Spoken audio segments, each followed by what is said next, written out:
Il y a une chose que je vais vous dire. Et c'est très important. Je ne veux pas oublier ça.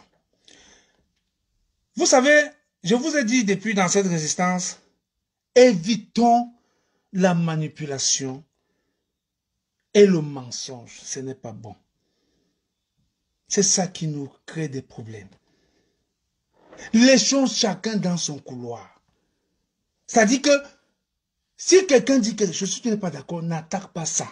Reste dans ton couloir. La façon que j'ai fait mon live, c'est différent de la manière que Calibu fait son live. C'est différent de la manière que Franklin Nyamsi fait son live. La même façon que Rémi Gono fait son live est différente de la même façon que Kamwa la Panthère fait son live. Tout ça, nous devons tenir ça en compte. Chacun a sa façon de faire. Et nous avons tous un même résultat. Mais je me rends compte qu'il y a trop de manipulations dans le combat. Ce n'est pas bon. Et le mensonge.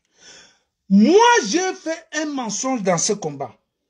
Pour avoir dit que quand moi, la Panthère avait la seringue, cette affaire m'a traumatisé durant plus d'un mois. Je n'ai pas dormi. Pour moi, c'était un crime. Pour moi, c'était une bavure, comme on dit souvent. J'étais malade. Même ma femme m'a dit que c'est quoi, quelque chose ne va pas. Elle dit, je viens de commettre une bavure. Je viens de mentir.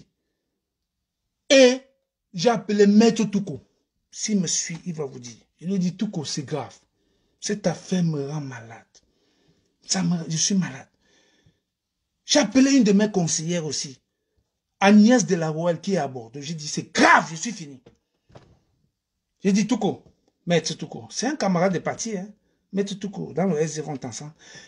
Fais-moi une lettre d'excuse. Et il a fait la lettre. Et je me suis senti soulagé. C'est de ça qu'il s'agit. Pardon. Pardon, je vous en prie. Pardon. Même si tu n'aimes pas quelqu'un. Je sais que c'est la guerre de leadership. C'est normal.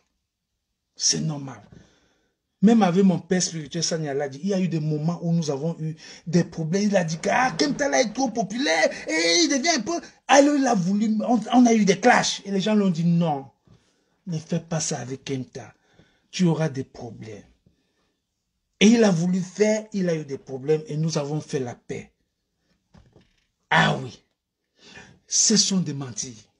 Si tu veux dire quelque chose, rassure-toi que ce que tu dis est vrai. Ne manque pas sur ton ami. Je n'aime pas. Moi, j'ai détesté ce garçon de Kamwa, la Panthère. Parce qu'on a dit qu'il avait pris 1400, 1100, si c'est 145 000 euros, c'est quoi là?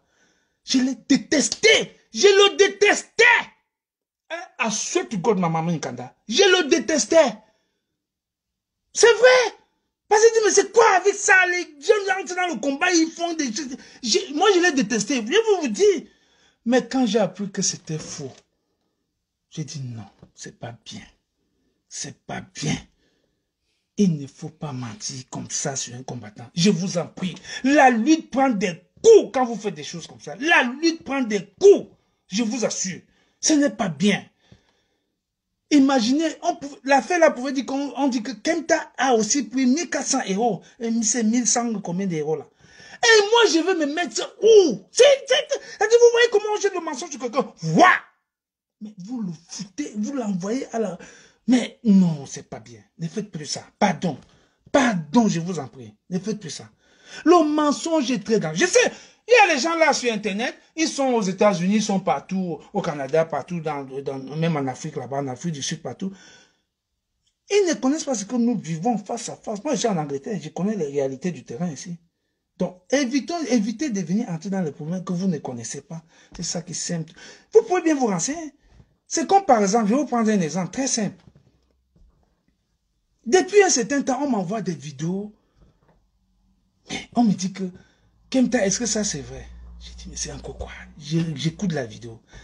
Quelqu'un reste et dit, oh, c'est moi qui paye le transport Kemta pour qu'il aille à Genève. C'est moi qui l'ai porté dans ma voiture pour qu'on aille. Et le mensonge là, ça s'est dit au moins depuis plus d'un an. J'ai dit, mais comment c'est possible que quelqu'un mente comme ça? T'as dit, ça fait mal. Quand j'écoute, ça dit, ouais, pourquoi des gens peuvent dire des choses comme ça alors que c'est faux? Moi, quand je partais à Genève avec mes camarades, personne ne me payait le transport. Je vous ai déjà dit ça maintes fois. La seule personne qui payait le transport, c'est Jean Bosco Tarnier, qui est ici à Boston, aux États-Unis. Hugo Semo est témoin. Une fois, nous avons failli dormir dans le foie à Genève. On l'a appelé à 1h du matin. Eh? Il est resté aux États-Unis là-bas, il a réglé la facture avec l'hôtel comme ça. On a dormi à l'hôtel. Pour se lever à 5h, 6h, aller faire ce qu'on avait à faire et rentrer. Donc, il ne faut pas mentir. Ne dites plus ça. Maintenant, je suis l'un des rares qui n'a jamais pris le congé dans le combat que je mène là. Je pense que le moment est venu pour moi de prendre un congé ou alors de quitter la lutte. Parce que le monsieur là qui passe le temps à dire que c'est lui qui me payait le transport pour aller à Genève.